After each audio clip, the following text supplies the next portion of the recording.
అందరికీ. ఈరోజు మీరు దేవుని స్తుతించారా?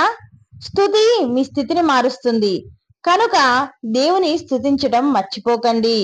ఈరోజు ధ్యానవాక్యము హెబ్రీలకు రాసిన పత్రిక 5వ అధ్యాయము 13, 14 వచనములు. మరియు పాలు తాగు ప్రతివాడును శిశువే గనుక నీతివాక్య విషయంలో అనుభవం లేని వాడై ఉన్నాడు.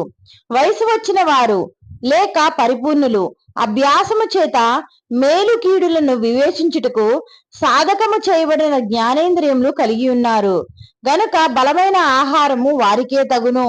ఈ వాక్యాన్ని ధ్యానించటం వల్ల సత్యాన్ని మీరు సరిగ్గా తెలుసుకొనగలుగుతారు. అలానే ప్రార్థన చేయటం మర్చిపోకండి. ప్రార్థన సాతాన్ను దూరపరుస్తుంది, దేవునికి దగ్గరగా మిమ్మల్ని చేస్తుంది, దేవుని దీవెనలు పొందుకునే వారిగా మిమ్మల్ని ఉంచుతుంది.